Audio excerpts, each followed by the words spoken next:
Dang. I guess I'll start lying then. What's going on, people? What's going on, people? Heavy Hitters Live here. Heavy Hitters Live. It is Wednesday. As you know, K Styles is in the building. I am your host. To the screen left, the Senator, Mad Mike Sports in the building. What's going on, people?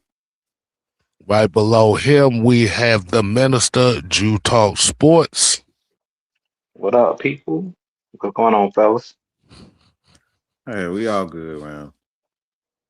And right below me, we got the Truth, the OG in the building. I'll be Toby Tyler. You remember Eddie and the Cruisers? Lord. When the word man pissed off Eddie, he became Toby Tyler. So I guess I'm Toby Tyler. Oh, Lord have mercy. Toby Tyler. Well, right before we get right into it, man, let's go ahead and give a shout out to the people that has tuned in. We got Tony Hall, got Leo, crazy ass, about that my peoples, Terry Lloyd, we got Ezekiel King, we got Raymond Elder, we got John St. Clair, we got Ski Yee, and got my girl Sonia.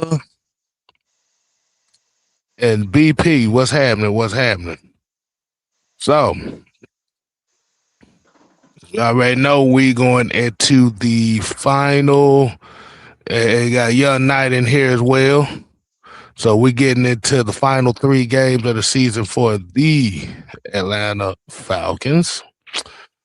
Just ask everybody that's in here, man, how we feeling going into this week, man? What you thinking about this game and this matchup? Magic Man mad at me, so.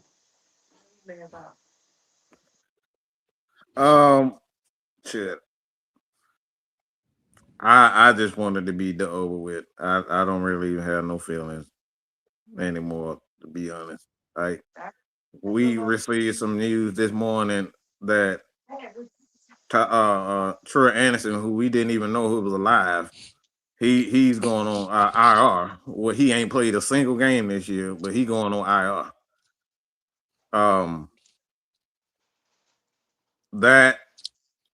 Who else was going on IR? Brandon Doyles. Was it Doyles? Not Doyles. Braylon Trice. Braylon Trice. Trice. We haven't seen him either. So we got 2 guys that's going on IR who was and on Zach the Harrison 53. Too, Mike. Huh? I said, I didn't mean to cut you off. And Zach Harrison also. Zach Harrison. Zach Harrison hasn't played in God knows how many games, and he hasn't been put on IR. Like, I just don't like this dude just got to be the most retarded. I try to refrain from using that word, but this dude is retarded, bro. I don't even know, like, why, if these guys aren't healthy, why are they even on the 53? They haven't been healthy. We haven't seen them all year. So it like a lot of stuff just like, come on, bro. Like, why? What's the point? And we're gonna be going against Arizona, winnable game, but you know how we are. It's gonna be interesting, to say the least.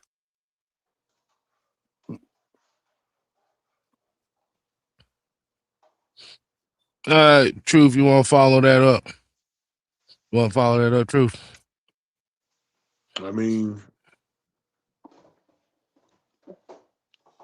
I don't know how that system works, man. I mean, I really don't. I ain't much I can say to that. I mean, hell, I mean, I asked a couple of weeks ago about Troy Anderson. I mean, and hell, somebody said, "Oh yeah, that's right. He is still around." I don't know. I don't know if Troy Anderson got naked pictures on somebody or whatever. I don't, man. I don't know. Jew. I mean, Jew. Can you, Jew? Rep, help me out, Rep. Hey man, at this point with the whole Troy Anderson, I knew we weren't gonna see him because we hadn't seen him all year long. The Zach Harrison, he was actually put on IR for the 4 week period, and then they never opened his window back up. But when it comes to Braylon Trice, I pretty much figured he would be done for the year too, because we know he tore his knee up last year, and then he had, I think he had to get like another procedure done because they say he tweaked his knee earlier in the season, like during the training camp. So we know with knee injuries and stuff like that, that's unpredictable. So at this point, what I'm looking for from this team, just to answer Kay's original question, I just want to see some consistency out of this team. That's all I want to see. It's just like, can we see consistency? Like, I don't want to see the up and down. We play good 1 week, the next week we look bad. We play good the next week. Like, don't play down to your competition. It's like, if you look at this Falcons team, we know that we got talent, but I just want to see them go out there and dominate. I know it's any given Sunday, but we just haven't seen consistency out of this team, and that's been the problem all year long. It's just the consistency. So I just want to see them go out there and perform well on all three phases of the ball. This is a game where you should go in and be able to win because Arizona is not a good team. They don't have a lot of talent. So that's what I'm looking for these last 3 games. We know we're not playing for playoffs, so we want to see some consistency and can it carry over because we know that this coaching staff is not safe. These players are not safe. And you heard Kirk Cousins talk about it today. It's like we got to show some type of consistency. Everybody's playing for their job, not just Kirk, but if we know if this coaching staff leaves, that means that it's no favorites when it comes to what players come back. Caden Ellis.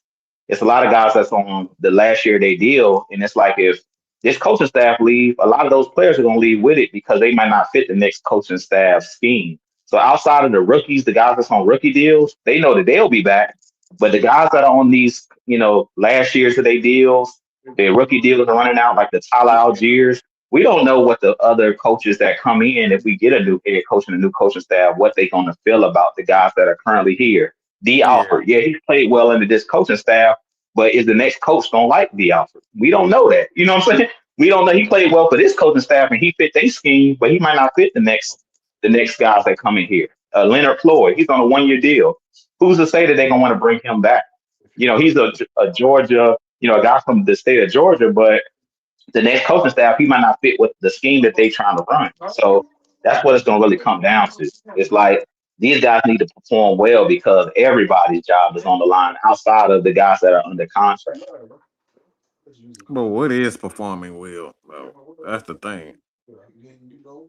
Well, I I say don't performing even know. well is winning, Mike. That's what I mean. When I say perform well, the only way you can Okay. say that you did your job is winning. Yeah, like I mean, these guys have done their thing. Like I said, we know the Bijan, Drake, Penix, those guys are gonna be here because they're under contract. But the guys that I mentioned, like D Alford, the guys on the 1 and 2 year type deals, or they deal getting ready to run out, it's no guarantee that them guys gonna be back, even if you played well. Because I think D Alford's played well this year, but he might not be the next coaching staff's cup of tea. They might say, nah, I want a cornerback that's a little bit taller, or I want a cornerback that can do these particular things. They may come in and change the whole defensive scheme. So they might, move some of the guys that are here, some of the pieces. To me, Caden Ellis has played well, but to another coaching staff, they might not like that he likes to play near the line of scrimmage. They might say, I want a linebacker that can cover. You know what I'm saying? So they might say, I don't want Caden Ellis. He was good for y'all, but he ain't good for me, So so that's the stuff I'm looking at. So it ain't just about playing well. It's about really winning is what it comes down to, because that's the only way I think that this unit comes back, meaning the coaching staff.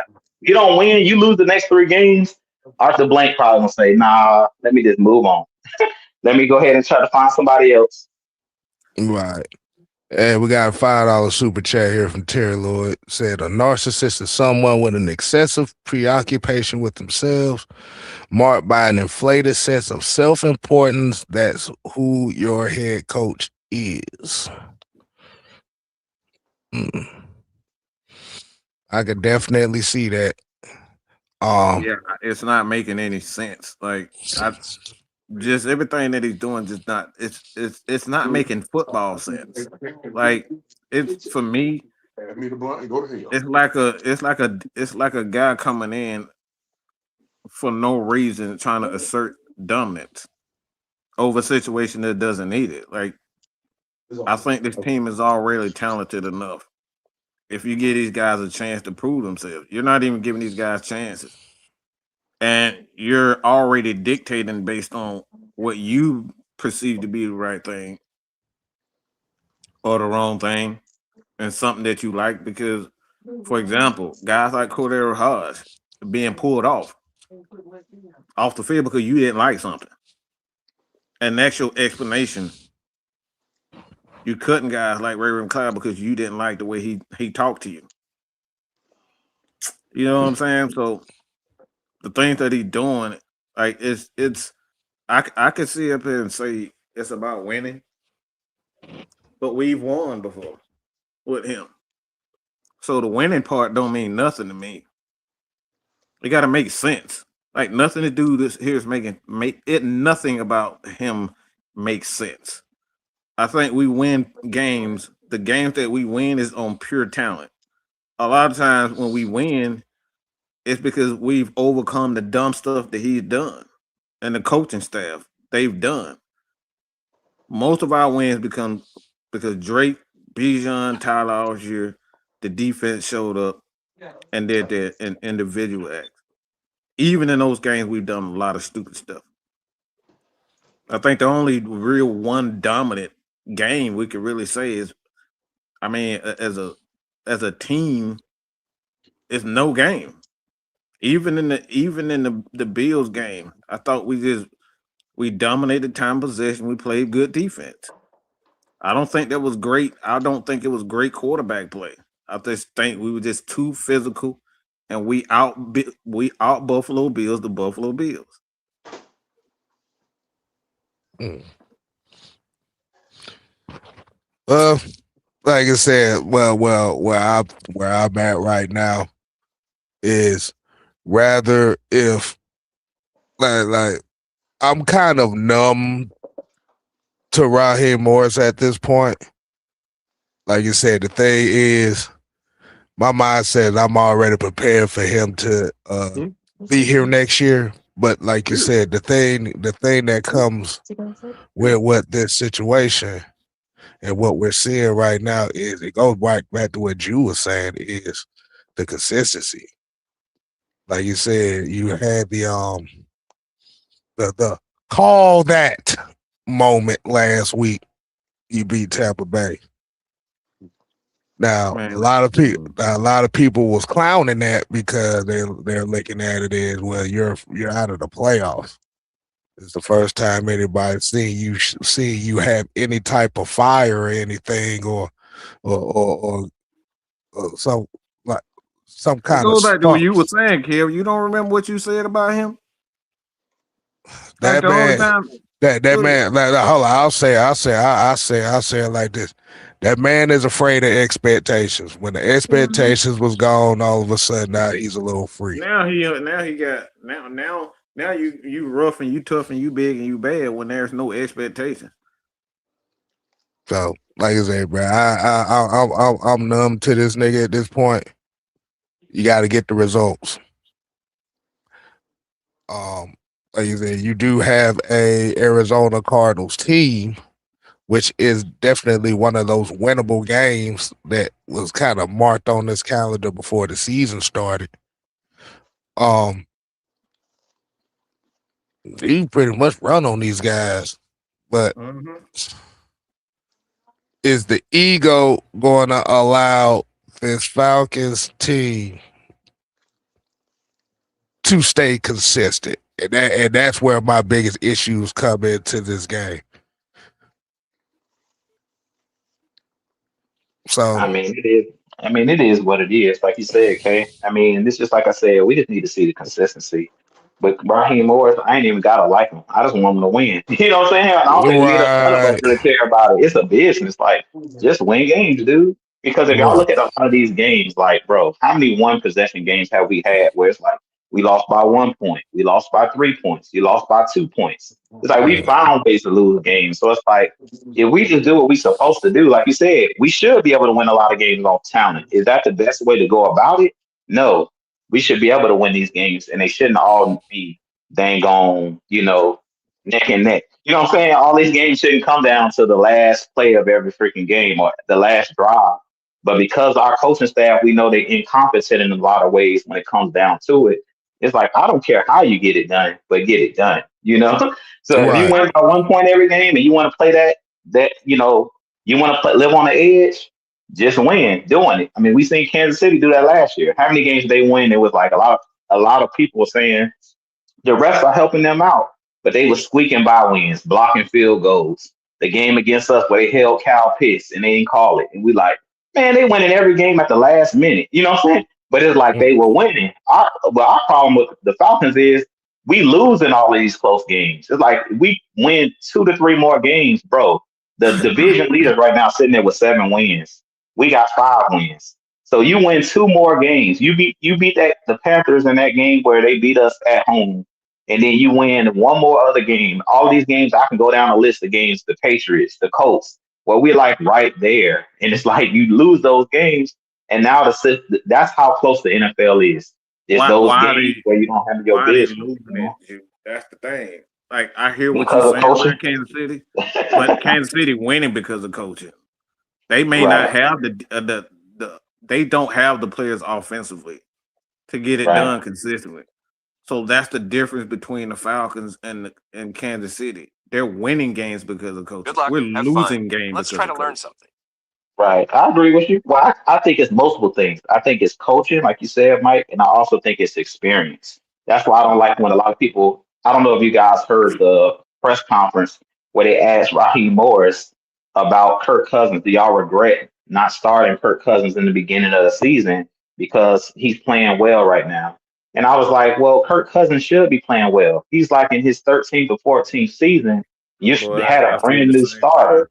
Yeah, so it's like, why even bring that up? Same thing, Jude. Yeah, like, you can't compare. You can't compare. It's not fair. It's like somebody starting a job brand new, and you got somebody that been there for over 10 years, and you say, well, do you regret bringing in this new hire because this guy's doing the job better? Well, I should be able to do a job better if I've been here on 10 years. Right. He got all of the answers to the test. This dude's still wet behind Didn't I tell you that? Didn't I use that same analogy? I used that same analogy to Kill earlier today. I said the exact same thing. Right. So it's like, I'm not trying to downplay Kirk Cousins, but it's like he's not doing nothing special. He just is a veteran. I said it in my video that I did about Kirk Cousins.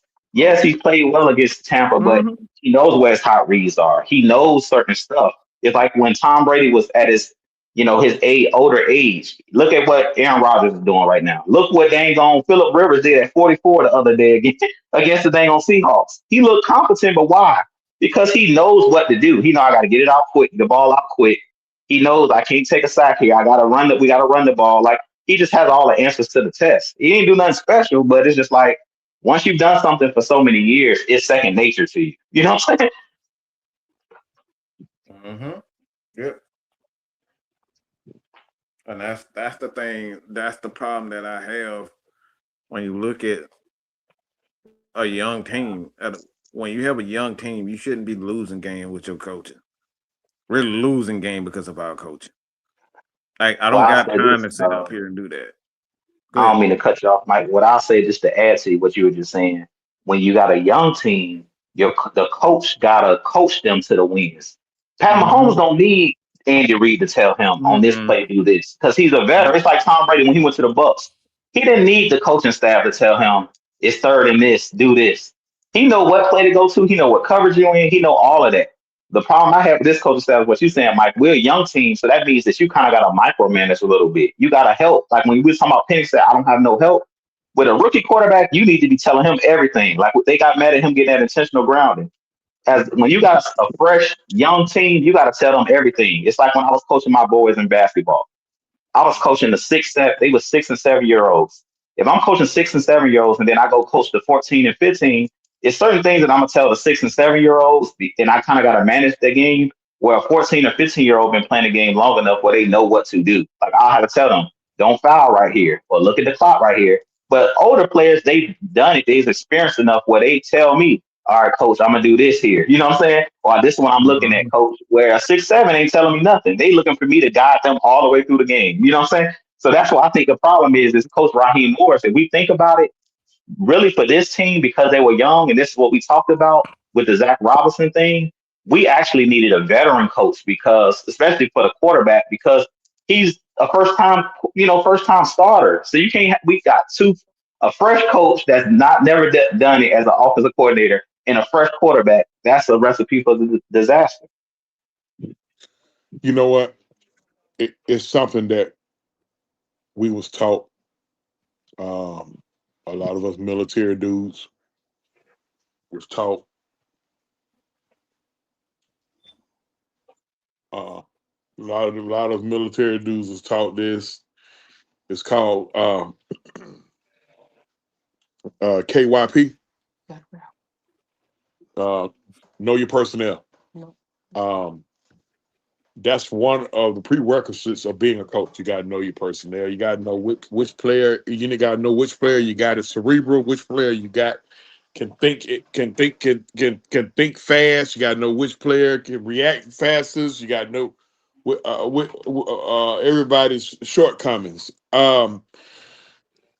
Mike and Kev already know how I feel about this. When I start hearing a little too much talk about anything resembling or close to development, it kind of itches me because I'd be like,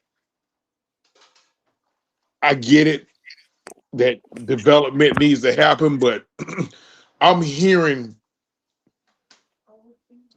the coaches getting killed a little too much for my liking because players who getting paid to do a job needs to be fully developed at doing their job, if that makes sense. I'd be like, wait a minute now. Like, goddamn. I mean, like, god dog, like, come on now. I mean, so how? I guess the question that I asked is, how much hand holding do the coaches have to do for these adults who make millions of dollars? That's all I ask. That's it. That's it. Well,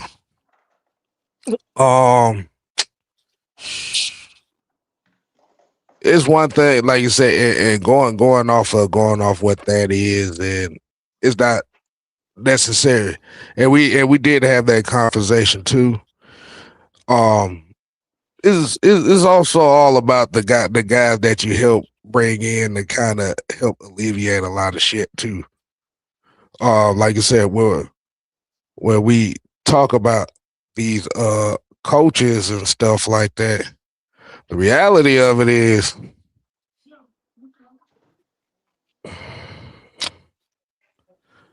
the leadership, like you said, what they say, you take on the personality of what your coaching staff is, and unfortunately, it just looks like a bunch of undisciplined shit going on.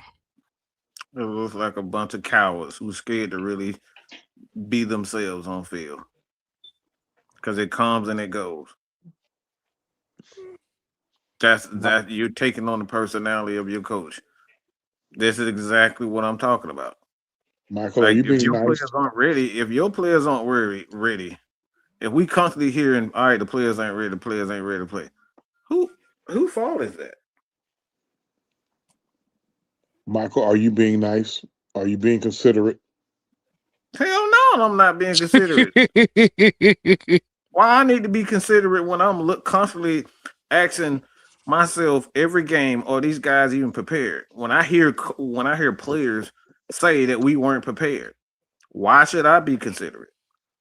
That's coming out the players' mouth that they're not prepared. Hey, I'm not the trust only me, one. I'm just I'm not messing the with Mike. only one. I'm just messing with Mike. The reason why I'm messing with Mike, because this is one of those situations you gotta laugh to keep from crying, because the stuff that he's irritated about, I'm triple irritated about when I hear that. That's all I'm saying. I'm like, I'm hearing this from the players. Like, hey, we want to be taught, but like the thing is, you're supposed to be such a good coach, but our wide receiving core, there's nothing about this wide receiving core that say we got something good for the future. No wide receiver, no tight end, no running back. We got nothing on that offensive side. Outside of we don't even know what I mean, the offensive line with Dwayne Leffert, yes, but anything other, like, there's no hope for our offense. None. We're not excited about anything offensively. That's a name somebody on this offense that you excited to see in the next 2 years. Naturally, you're gonna always want to see what heights Seven can take his game to. No, I'm Um, talking about outside the stars. Like, we know the stars are the stars, but okay, name oh, anybody okay. outside of the stars that you're excited about. There's nothing about this I offense always be that's excited to see exciting. Tonka 25. Y'all know I'm a Tonka 25 man, so I always be excited to see Tonka 25. You know, So but That's that's outside valid. of my issue. That's a major concern for me when there's no hope. Go ahead, Jude. That's you right on it. Like that's the problem. It's like that's where it comes in when you're talking about the development, and that's where the play calling and the scheming comes in, and that's what bothers me about this coaching staff. I know we got the talent. We got a lot of talent. Bijan, Drake. Like how many years have I been saying, Kevin, Mike, we got too much talent and too many mouths to feed? I've been saying that for like the last 2 to 3 years. We got too much talent. There's a reason why Kyle Pitts was not getting the ball consistently because I was like, every game you're not going to be able to feed everybody. My problem is Zach Robinson and this coaching staff haven't put these guys in positions to succeed. They haven't. This is the first game, this last game with Kyle Pitts that we've seen over routes, crossing routes. We've seen all the different stuff, but it's like, where has this been? We've been saying that. Where have this been all season?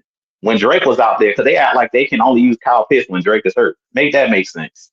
Like, bro, you welcome to have multiple players that can make plays. Last time I checked, the Bengals got Higgins, they got Chase, they got a bunch of different weapons. They got Gesicki. They got a lot of guys that they use. The Detroit Lions, they were using both of their running backs consistently. They got Amon-Ra St. Brown. They have Laporta, but they know how to scheme their guys open, like you were talking about. So it's like it's just like, man, it's just sad because like we said, this coaching staff hasn't done what they need to do to scheme the guys open, and that's the discouraging part. It's like you got talent that's being wasted because this game that Kyle Pitts just had.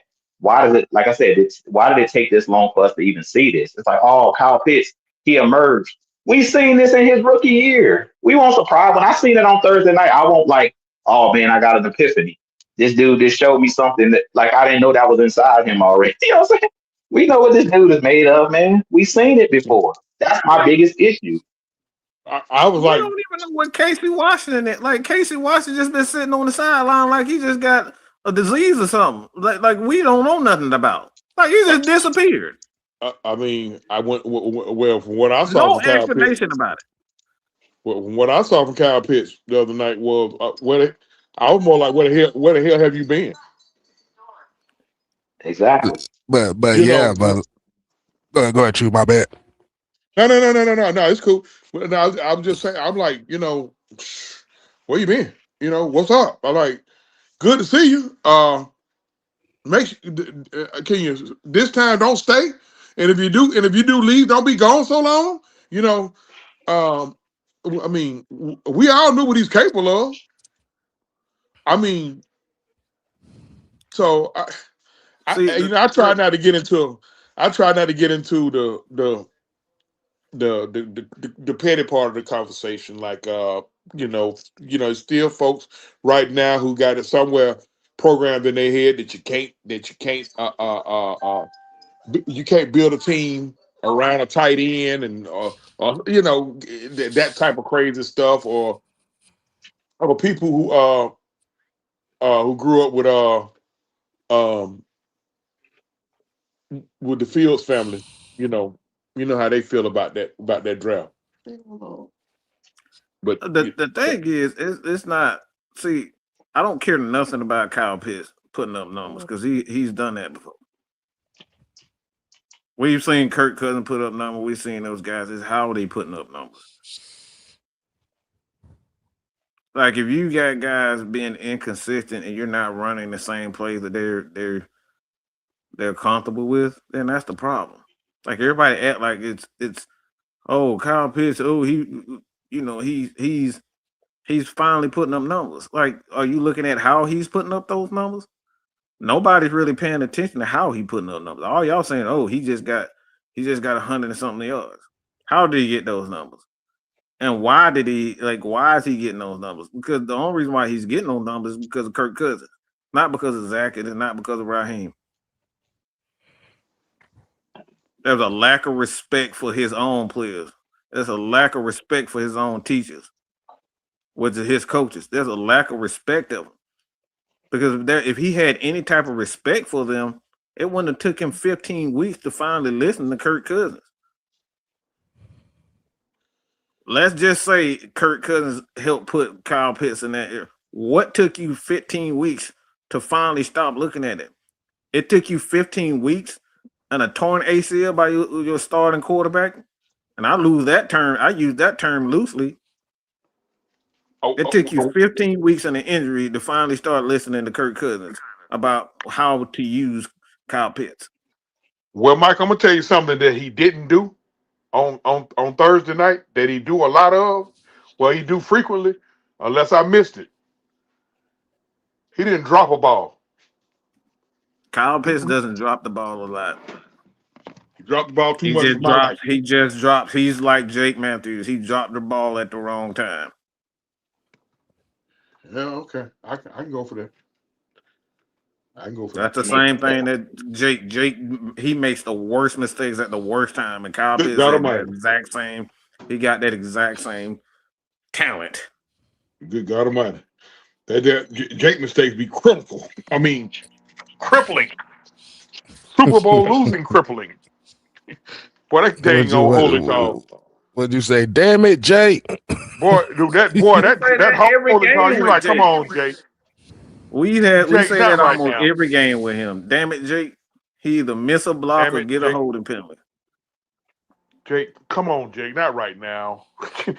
Please, God. What'd you say? Help me, please. Help me, please. I mean, please, Jake. Not right now.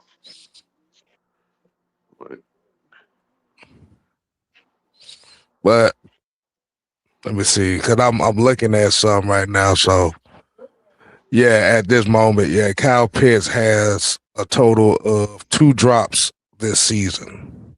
It's just the wrong time. Yeah, just 2 of the drop. Those 2 drops just came, like you said, at the wrong time. But and I'm kind of looking at this Arizona team too. Like you said, they got a Trey McBride who as y'all seeing, their offense is tailored around him, as he recently just got a big major contract and is the leading receiver at tight end in the NFL this year. What about this? You said what? I just got a headache thinking that Caden Ellis is gonna have to, and we might have to see JD out there. So I just got a headache. So what do you make of this area? So what do y'all make of this Arizona Cardinals team? Like you said, this Jacoby Brissett led Arizona Cardinal team. You facing the Arizona Falcons. That's what I'm looking at. Like last week, they got nothing to lose. So we better go in there like you playing Tampa Bay again. Approach this game the same way you approached last week is what I'm telling the team. I'm in here saying, well, this team got this many wins. Nope.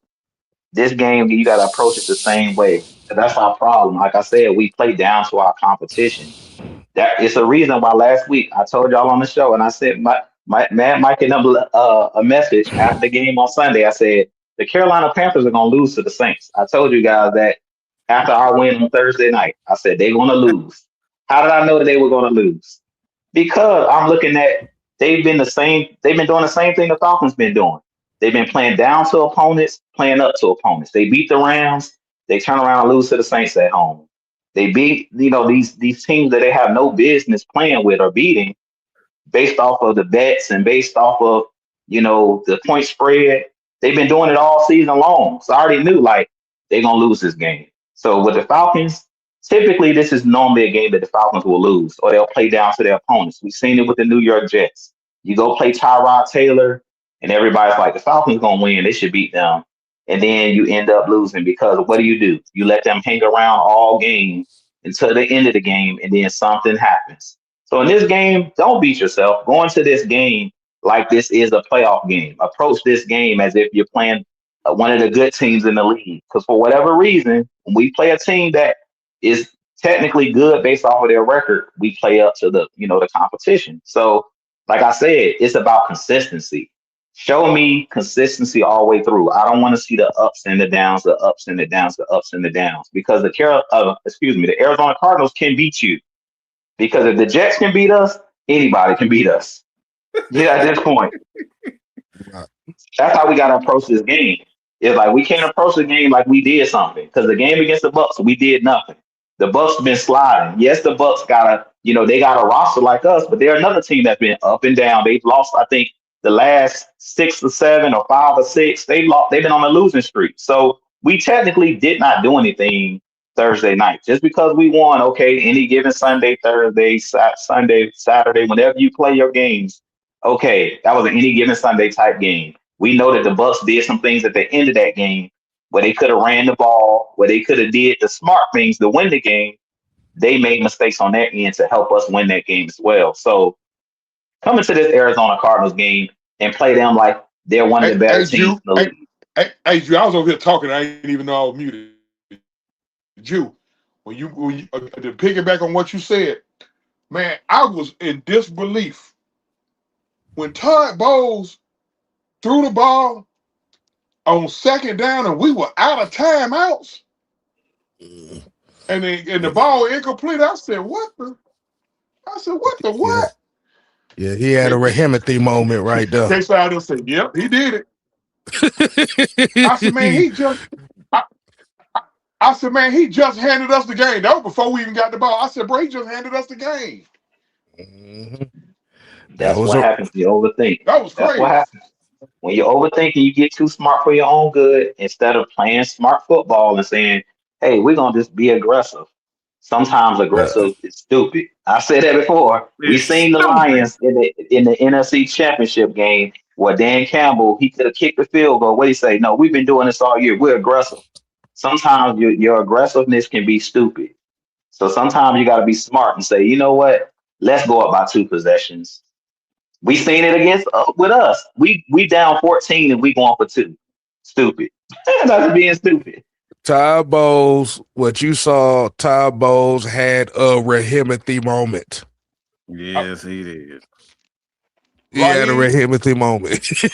Raheem, right now, you are not the dumbest person you are not the dumbest person in the stadium, but you will do till he get here, because it was. He do it all the time with Kirk. He just send blitzes and he play those soft coverage.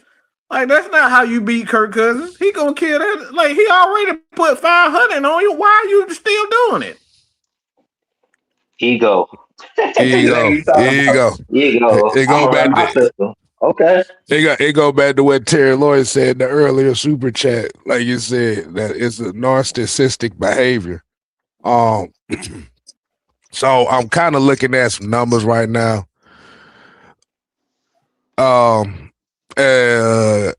Arizona can't run the ball for shit, but they are one of the top passing teams in this league, despite their record.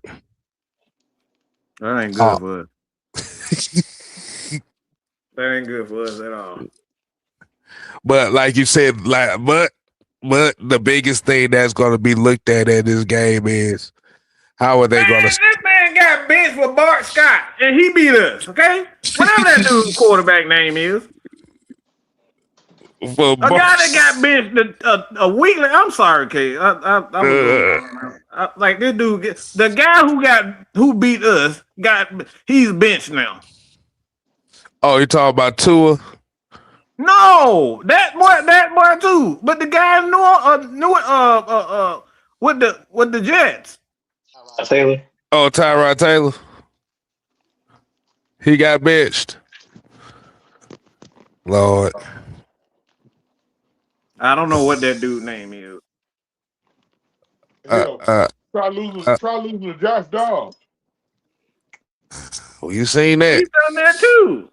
Don't remind us. That was the Cardinals. that was a cardinal sin right there, boy. But yeah, like listen, he beat us twice that year. Y'all don't remember? Yeah, he beat us with the Cardinals and fucked around and beat it with the Vikings. I don't know. It might have been flipped over like that. I think it was the Vikings first, then the Cardinals. Something like that. Yeah, I forgot what the order was, but yeah, that was about as embarrassing as you can get. How does one quarterback beat you twice and he not even playing in your damn division?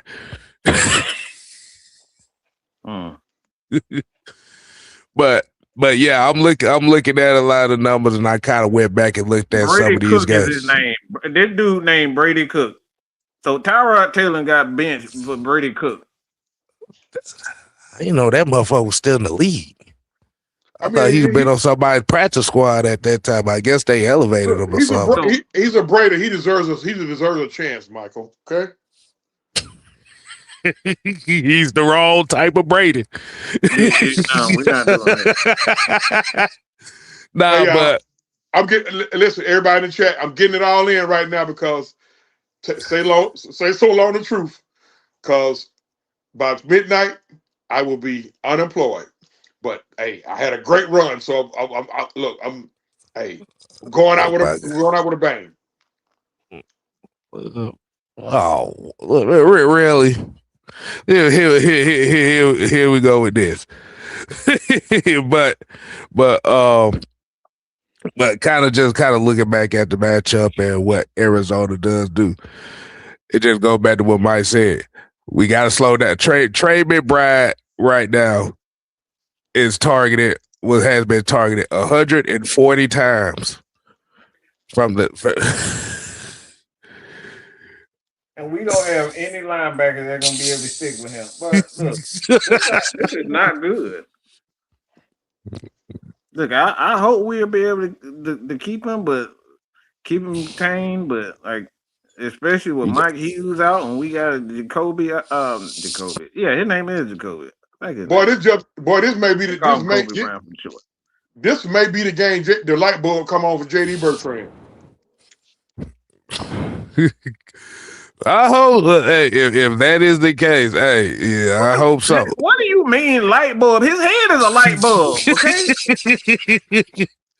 Okay. Caillou. Look, Reverend Jew, I'm trying to be as positive as possible. Okay.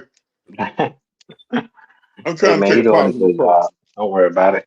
And I'm being. That man is not trying to be no positive, bringing up some Caillou. All right, ain't nothing positive about it. Nah, I doubt we see a lot of Caillou. Caillou gonna be on the bench. The only thing we're gonna see out of Caillou is running down on kickoff returns and going to make a tackle on special teams. Hold on, what y'all call him? Caillou. The cartoon. Hello. The cartoon. See, you know what? I did not know I was gonna be so. And Reverend Jew, I can't believe you. Now, Reverend, I'm just appalled at you, Reverend. Now, Rev, I'm appalled at you now that you getting caught up into this foolishness. He know he crap too. Like you so Mike, he without saying cast the first stone.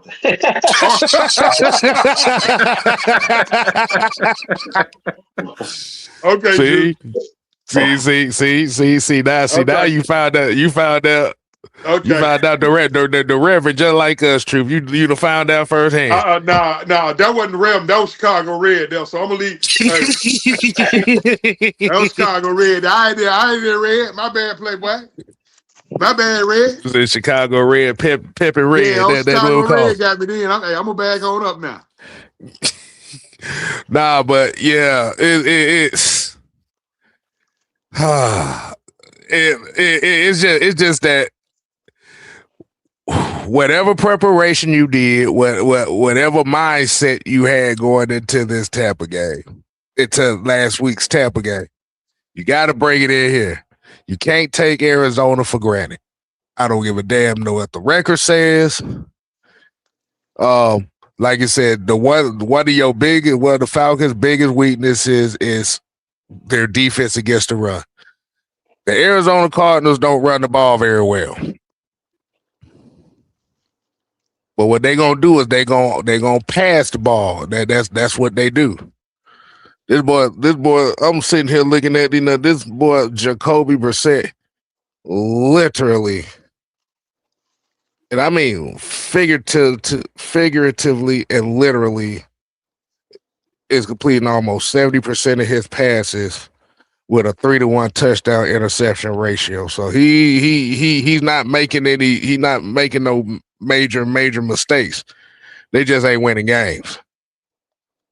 Don't turn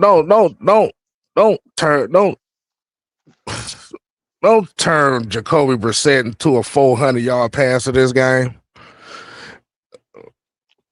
Please don't do that. I mean, he has that ability. I mean, he got the ability, but we just don't need we just don't need that to happen. Like 70 times in a game this year.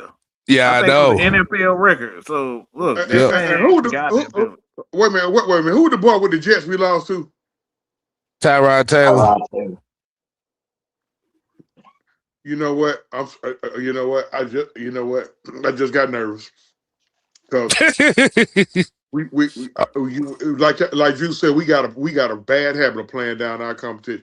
Like I would right now, the Jets fans mad as hell. They won that game because see, beating us, y'all so happy y'all beat us, but that might cost y'all a mate.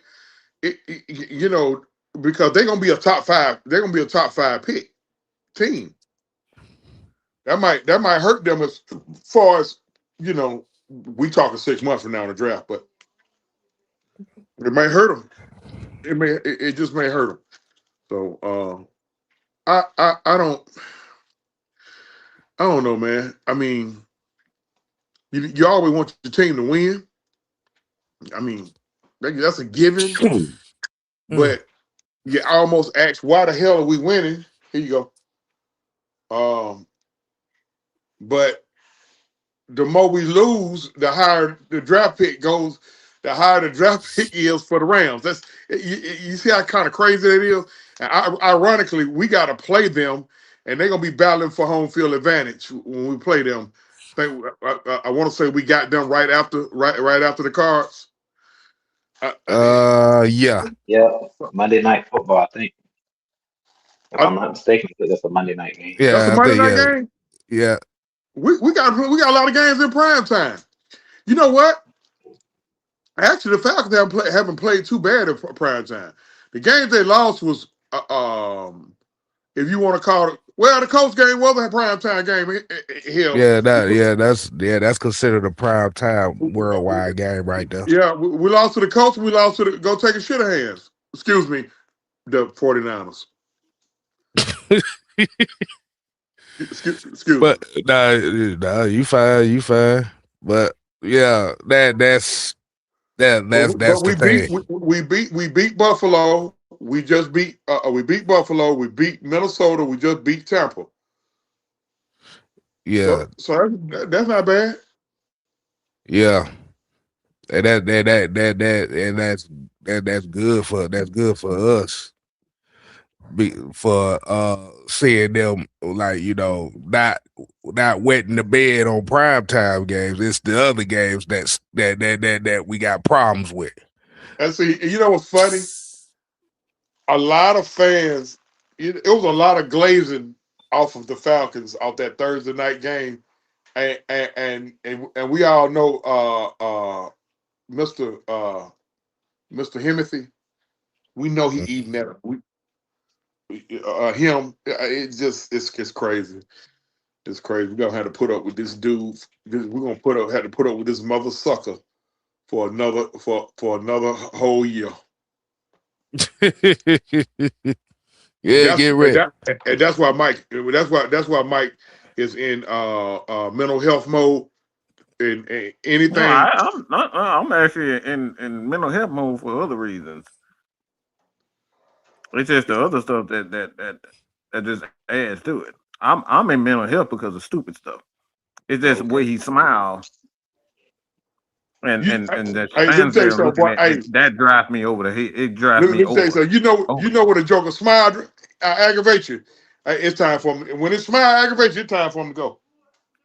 Like we getting our ass kicked. We getting our we up here getting blown out, and he's standing on the sideline hugging people. Boy, No, I no, almost no. choked. I almost choked on the goddamn coat. I almost choked on the No, goddamn. I'm not gonna be up here running for 200 yards and we losing, and then you up standing up there Mhm. hugging and kissing people on the and after games and stuff. Like, hold on, we getting all behind kick. You hugging and kissing people. Hey, hey, That's look, what drives me over the edge. It's that stuff that drives me. The coaching stuff is what drives me crazy. listen. Even though I kind of went off about that's where the big old blow up happened. You know, with our brothers over in the chat over there about him kissing Whitworth on the jaw at halftime. It's certain stuff that I see that I just shake my head at, man. I don't even put no It- I don't laugh when you put no I don't mean put no energy into it. I actually do laugh at it. I'd be like, okay, yeah, all right. But it That was didn't bother me at all. That don't bother me because I look. I kiss my dad all the time. He be like, "Boy, you don't get out my damn face. Stop kissing me. Don't put your dang on lips on me." So he do it all the time. So I'm not bothered by that. Like I said, it's the coaching part that drives me insane. Because I'm kind of perfectionist anyway. So when I see dumb stuff like that, when I see going for two, when you up by, you know what? I'm not going down the road. Nope. No. 3, 2, 1. 1, 2, One, two, 3. three. What the heck did Raheem do to me? Mm-hmm. Like finally, after week 15, you starting to finally run over routes with Kyle Pitts. See, it's that stuff that drives me insane. No. Well, baby, like I said, it don't even piss me off. The shit, it just makes me laugh at this. It's hilarious. Me and Kev, I was like, me and Yeah, Kev, when we be in the chat, we be like, "Wow, you serious, bro? Like, really, I'll be sitting there laughing. really?" That man walked up to the camera and said, "Call that, call that." I'm like, what is this goof doing? in fairness to him, he had he had a string up his butt about the officiating. The officials was way overboard with that, bro. Like I mean, like 20 penalties, bro. And we playing one of the most physical teams in the league, and I don't think they got whistled more than like 5. No, they got whistled for a lot of flags themselves. Oh, okay. They got over on us, bro. They only had like 3 flags, Mike. Real talk, because we No, had no. They had, was it more? No. they didn't have hardly no flags. Go look it up. That's why I was like they were cheating. Because I was like the disparity ain't no way. Like I Okay. Let me said, see. holding is subjective. That's a call you can call on. Like how many times we heard in football, you Let, call let, holding on let every me let play. me see. Let me see to be on the same side. Yeah. Like I'm wrong. So look it up. Yeah, it was like 3 or 5. They didn't have hardly no penalties. The Tampa Bay. I'm like, And ain't Tampa no way one of they the playing most that physical clean. teams in the league, bro. And how the hell are we getting all these damn like the pre-snap penalties and all that stuff that I ain't Yeah, gonna argue that. But yeah, that one yeah. holding. I mean, excuse me, that one false start they called on Jake That that Matthews. that that I thought that that crew is known for that though. That's what they're known to do. Who That dude, who was that crew anyway? I forgot I who that forgot the was. guy's name, but he's known around the league for doing that. That like Yeah, his oh, crew is known for that. you It's better like believe they've Angel been talked to about Hernandez. it. It's You like better Oh believe well, Angel they've been talked Hernandez to in about that. baseball. Everybody know when Angel Hernandez and Eric Grigg when they start Neither one of that's who we. neither one of them around no more. One of them dead, and the other one. All right, I, true. All I right. Don't do that. okay. I know how you feel about Greg. No, I mean, no mind, no mind, no mind. no, I'm no, al- no. I'm al- Say There you that could be go. perceived as I Yeah, already there you listen. go. I already nah, got one foot on. I but already got one foot out the door, and the other on a banana peel. So I'm gonna leave that alone. no. So yeah, the penalty discrepancy was Tampa 4, the Falcons 19 last week. 19 Good to God. 4. Yeah, he's known that crew. That crew is known for that around the league. So anytime they come in, you look somebody getting picked on. Jake Matthews and AJ Terrell had damn near. I think they had 10 penalties between the two of them. Jake Matthews and AJ Terrell. I could be off one. Somebody fact check me on that. Jake Matthews and AJ Terrell had 10 penalties called on them. And these two guys regarded as the best at their position.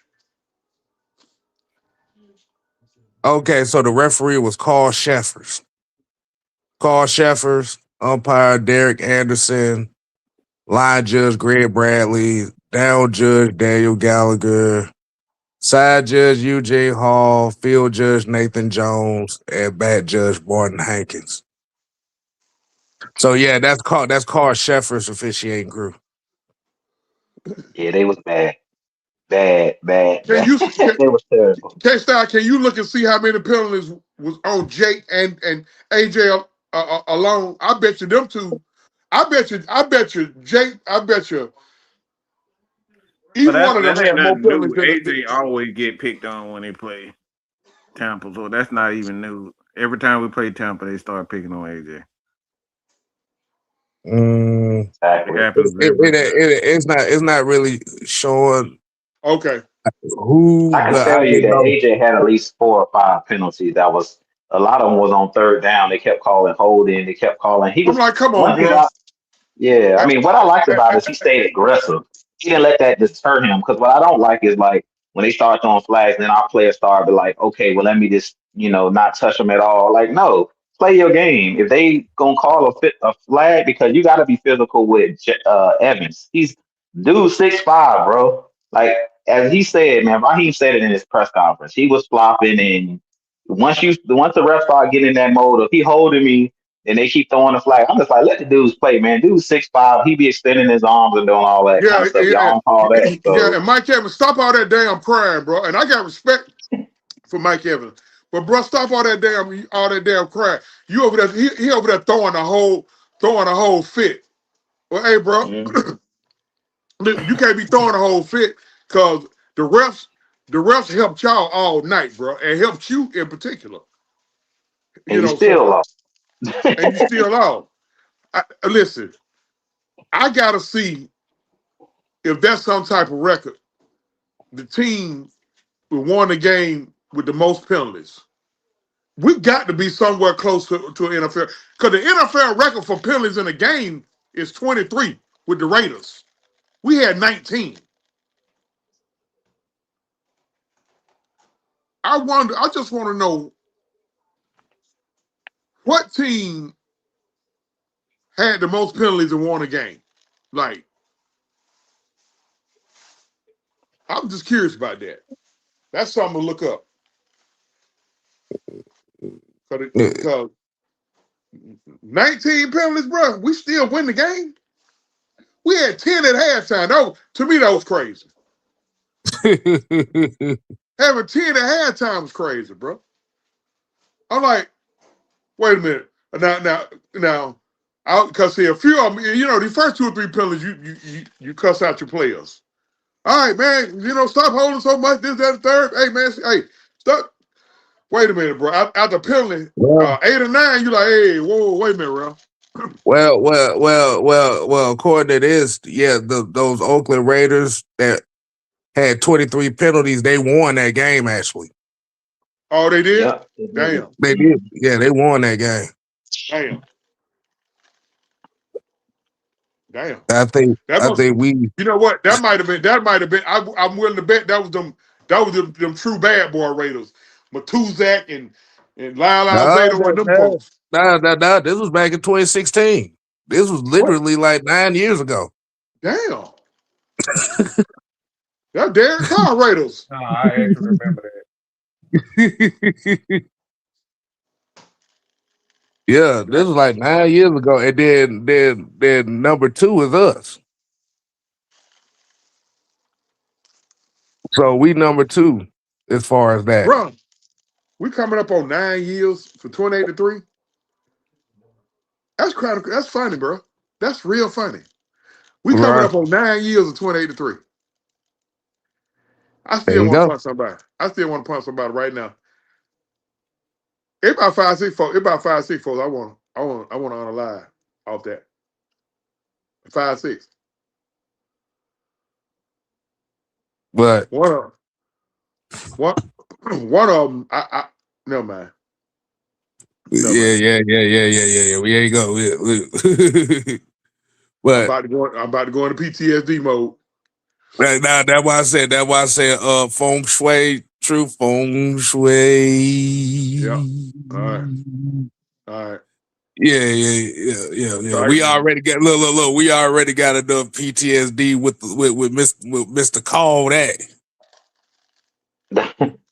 Oh man, I ain't even look, man. I'm gonna tell you. I said this, and I'm gonna stand on this. We need to cleanse the organization of anybody not named Arthur Blank, of anybody who was still affiliated with this team, player or personnel on February the 4th, 2017. We need to clean all that out. That means, yes, we love Ulbrich. He was part of that staff.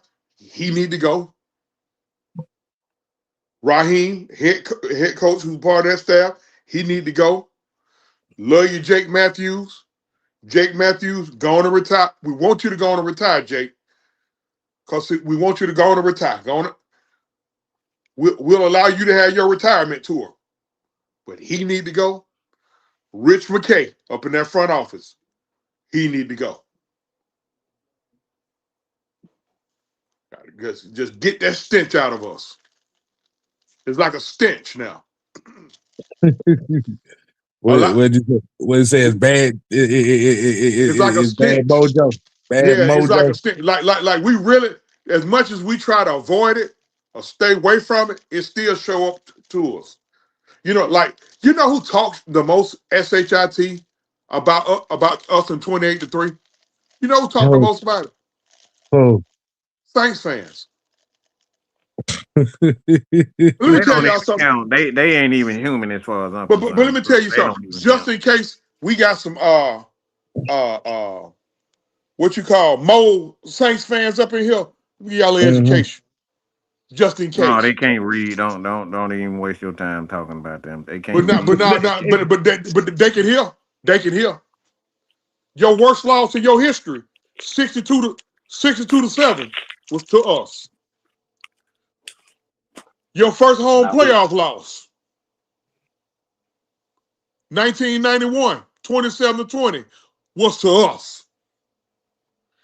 The reason why y'all became the Aints was December I think 27th, 1978, being Big Ben right when Bart Kowski threw one up. Wallace Francis tipped it. Alfred Jackson came down with it. Next week, your fans came out with bags on their head and started calling themselves the Aints. We responsible for that. Just in case there's some Mole Saints fans up in here. That's some So, history right there for your ass. don't get it twisted. When y'all had a little run against us. Yeah, Breeze on Ryan. We'll give y'all that. That's cool. We had one Hall of Famer owning another one. But don't get cute now. Cause I get so sick of them. Why y'all talking about ATL? Why y'all got a jersey saying ATL led by 25? Okay, since y'all want to go that route, Saints fans, it still wasn't pass interference. I didn't see it. How about that? I didn't see it. It still wasn't pass interference.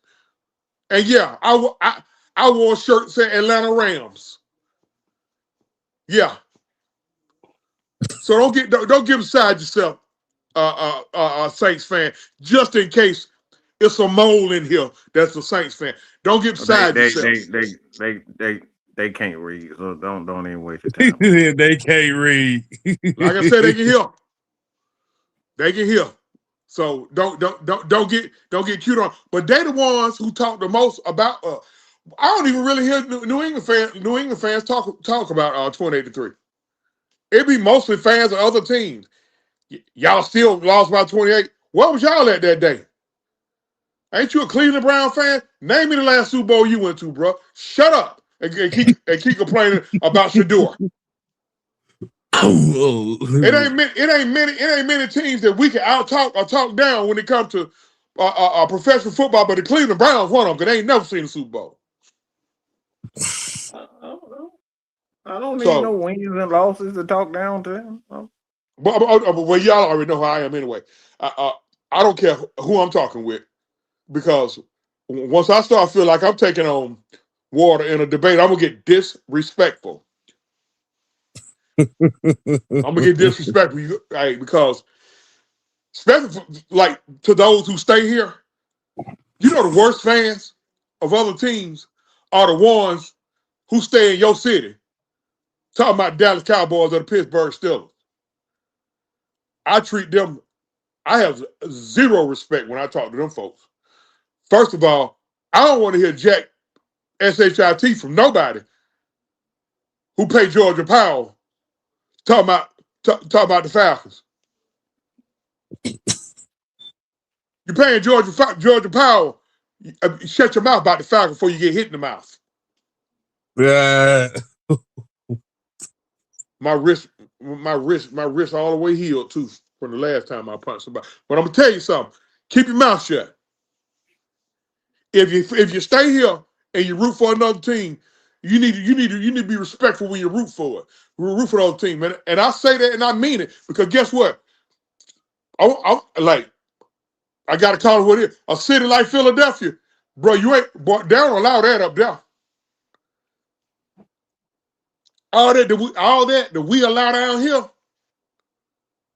I don't get a little long-winded, but excuse me. All that we allow down here, they don't allow that in Philadelphia, Chicago, Cincinnati. I mean Chicago, Cleveland, Pittsburgh, the Raiders. They don't allow that in those cities, bro.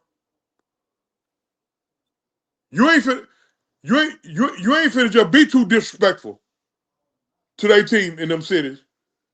Now, what we do, I'll see ticket holders go and sell their tickets to those fans. Yeah, I know it. I know it. Hell, I'm gonna get fired anyway. Might well go out with a bang. That's what I'm telling y'all what y'all doing. Nope. Nope.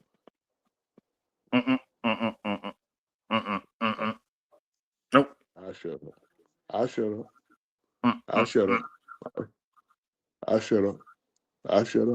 You know I'm telling the truth, though. You know I'm telling the truth.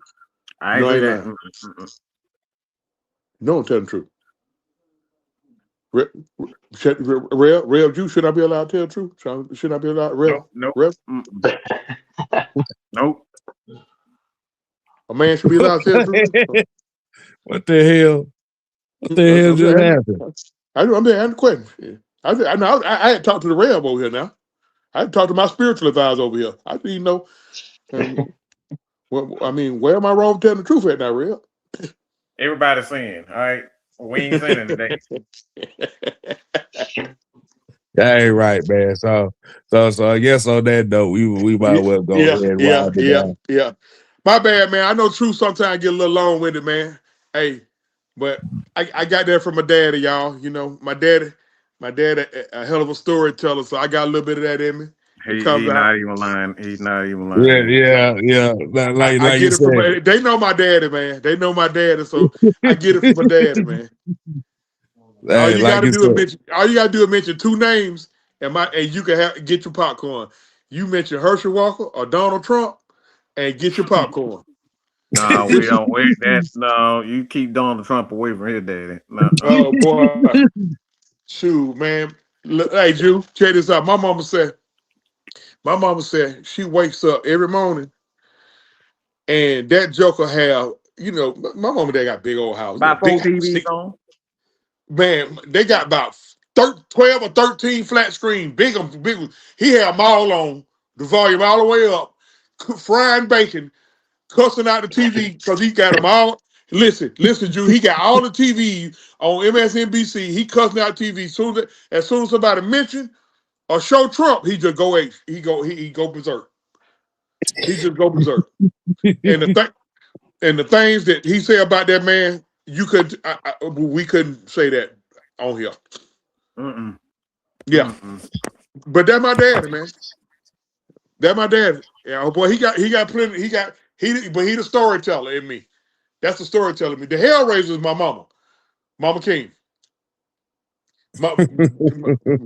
Yeah, when I get the Hellraiser, that's Mama King. All day, every day. She be telling me, you need to stop getting on the internet, telling folks that's just so ignorant. You need to go to church. Oh, look here, you just got saved 10 minutes ago. Now you done got saved. You done found God. Now you want to tell me how to do? Yes, right, Miss King. Truth, we about to get up out of here before we about to get up on out here. Like I said, like I said, we gotta save that for the story time for the truth, man. We gotta say that. We got you giving people the free stuff. Yeah, you gotta do that story time with the truth we talked about. My bad, y'all. I told you I get a little long winded. My bad. No, you fine, man. So like I said, man, we should just go ahead and get up on out of here, man. I got some final words y'all want to speak to the people before we roll up out of here. Hey, man. Oh, go ahead, Drew. Nah, man. We appreciate each and every one of you guys joining as always. Like I said, man, we just want to see consistency out of this team. Wins is what I want to see. So at the end of the day, I don't care about liking people. I don't care none of that. I just want to see this team be successful at the end of the day. So end the season off on the right note. And we started with Tampa. Like I said, let's see if we can do the same exact thing as K-Style said. Don't look at the name of the team you're facing. Don't look at their record. Approach it with the right mindset. And I want to see this team play to a certain standard. That's it. But I appreciate y'all joining us tonight as always. All right. Go ahead, Truth. Well, what's your final take, man?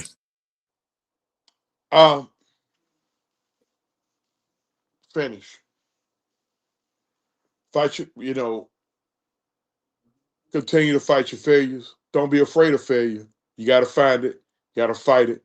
Then you got to finish. Just finish. Hey, you professionals, finish the drill. The 3 F's. The season. Finish the season out. That's it. Raheem, finish the season out. Hopefully, for you keep your job. Coaching staff, everybody gonna get evaluated at the end of the season. Uncle Arthur done already said that. Other than that, just finish it out. Finish it out. Listen, we ain't got to worry about the first round pick standings because hell, that pick's. Oh yeah, by the way, that first round pick y'all raising saying about. His name is James Pierce Jr. Okay, he's the leader. He's the rookie leader in sacks. So guess what? It's like getting an advancement on your check. Now you went to your boss, man. I need an advancement. Okay, we got an advancement. Okay. Now we just pay our check this year in this year's draft. We good. Finish. That's it. That's what I got. Finish. There you go. All right, Mike. Anything else? You feng shuied out. He's gonna be a prick. No, I'm never feng shuied out. Man, Mike is always mad. I just choose him to spit it. That's all. I'm always mad. No, I'm talking about feng shui as far as it is what it is. That right there, that stands. Yeah. Mm-hmm.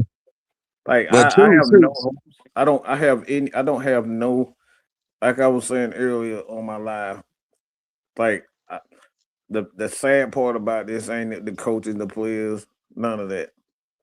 Is that Raheem has done one thing that I've never seen any coach able to do, and that's suck the life out of the fan base.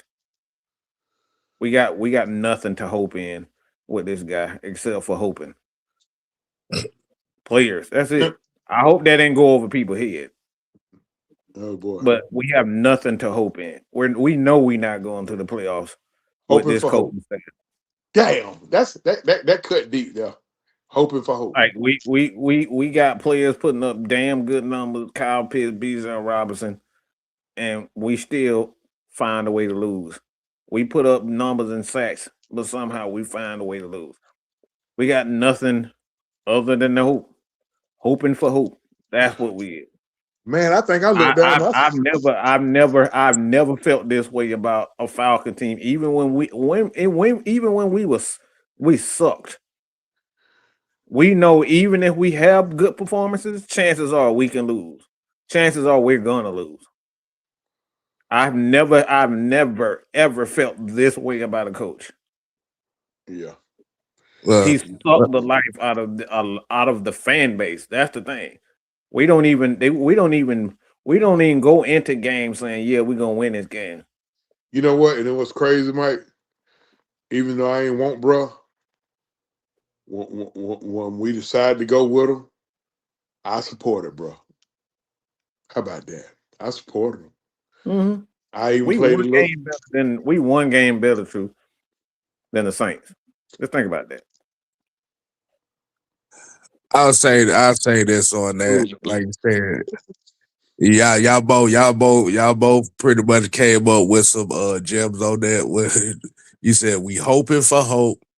Yeah. Truth said you gotta find it, you gotta fight it, and you gotta finish it. Don't fear it. Don't fear it. 4 F's. No fear. But as far as what I gotta say about, I'm just sum up what both all of y'all, everybody on this panel just said about this team. But this has been one Tyler Perry-esque drama show we've seen this year. God almighty. Good God almighty. and this kind of what Mike is talking about, is sucking the life out of the fans, is because it's so much off the field stuff. The on the field stuff is already kind of bad enough, but then it's like all the stuff that comes off the field, all the stupid quotes and all this stuff with Troy Anderson. Like I said, we literally just celebrated tonight the fact that Troy Anderson's still alive. Still alive. Nobody said nothing. I'm gonna throw this in real fast as you speak. Your number one receiver, once he becomes the top receiver in the NFL production wise, he go out hurt. Your number two receiver, beefing with the coach, gets sent home. Your number three receiver, who was last year's number 2, because the number 2 this year was hurt last year. He come to find out he was hurt, and now he tripping. He all of a sudden he can't run routes. Gee, boy, my goodness. Oh boy, Raheem. All Myra, that's the name of the TV show. All Myra Himothy's, nigga. That's what the name of this show is. Good God Almighty. And we even got to the quarterback, the quarterback situation. Goodness gracious, boy. Yeah. And meanwhile, Bijan still lead the NFL in yards of scrimmage. Bijan still out through all of this. Even though I want, even though I want to hurt him a little bit last when he fumbled that ball against Carolina. I was a little salty. I was a little salty at my little buddy. I was a little salty at my little buddy when he put that ball on the ground against Carolina. I was a little salty at him. Be straight up. Okay, but other than that, Bijan been steady. Yeah, and that's the most disappointing part about all this is, the team was set up to take it to the next level where Raheem Morris got here. Like you said, it was laid out there for him, bro. It was laid out for him. If you've ever seen somebody airball a slam dunk, Believe me, it's the funniest thing you'll ever see in your life. And unfortunately, from how this team has been going, Raheem, Zach, all these, like I said, everybody just they airballed a dunk. Man, boy, we done had some losses this year. You be like, good God Almighty. Shank field goal, shanked extra point. Late game fumble. Uh, Special teams gaffes. Mm-hmm. Inept uses of timeouts or challenges. Uh, Dumb penalties. You be like, God, dog, bruh. Mm-hmm. We invent ways to lose. That's on your coach. When you Yeah. invent ways to lose games, no matter what sport it is, football, basketball, baseball, golf, soccer, hockey, badminton, whatever, pimping, whatever. Listen, when you invent ways to lose, that's on the coach. Yeah. But like I said, the timeline it went from it went from laptop gate with Shador Sanders and Olbrich. That kicked it off. You got the young, like you said, you got the players being hurt and not playing. And then you got Yo Waku getting cut after missing the game time field goal week 1, and John Parker Robo missing 2 field goals against New England and getting cut. Bijan Robinson on the sideline with Kirk with Kyle Pitts on a crucial 4th down play. 3rd down play. These guys sitting on the side, like it's been stuff like that. I'm just like, yeah. That's why I said, bro, I'm not even mad. I'm not even mad at this point. I'm not upset. I just got my popcorn right now. Like I said, all this stuff could be alleviated. Terry Fontenot. See, if I was Terry Fontenot, if I was in here, if I had that job, I'd probably been fired by now for doing this right here. I walk out on that sideline. When I tell y'all, I'm walking out, I'm gonna have on some flip flop, I'm gonna have on some sweats, and I'm gonna have on a white tee, and I'm gonna have 2 pig in my mouth. I'll be done with a hat to my back. I'll be done slap that man. I'll be done slap that boy. I'm telling you. The stuff he doing, I'll be done slap that boy. We be done got a fist fight down there, bro. I'm telling you, Rail, I just had to repent later on. We be done got a fist fight, bro. I'm telling you, I'll be done slap that boy. I'll be done slap his eyebrows all the way over there to the water cooler. I'm telling you. Where you gonna slap him and say, call that. Some of the stuff he be doing out there, and then the arrogant anal responses that when he do the press conferences, when you ask him why he did what he did, and he give you something arrogant and anal. See, I be sitting in the press conference with him too. As soon as he get asked a question, I'm gonna look dead. I'm gonna be looking dead right at him. As soon as you say something arrogant, I'll be on backhand him in front of everybody. I'll be on backhand him. Now we in there fighting. Microphones and podiums flying everywhere and everything. The ladies in there screaming. I wouldn't care. Oh man, I'm sorry, but we go. No, you good, man. We about to get up on out of here anyway. So, hey, look, like I said, the Heavy Hitters Live. We kind of extended it because, like you said, this was also kind of a therapy. The Heavy Hitters have turned into a therapy session now in recent weeks now. So So when you all hear us a little bit on the somber side, this is a therapy session and a game preview at the same time. So, like I said, man, y'all make sure y'all hit the buttons. 2 Truth TV and Entertainment, Jew Talk Sports, Mad Mike Sports, 6MK Live. And definitely, if you're not subscribed to the Heavy Hitters Live, you make sure you hit the buttons on there.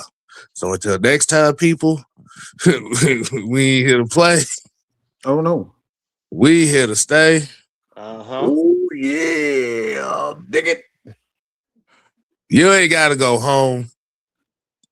but you got to get the hell out of here. And that's the truth, the whole truth, and nothing but the truth. Man, this season make you want to just sit in a padded room with a straight jacket. That's how crazy this thing is. Good God Almighty. We out. Ooh.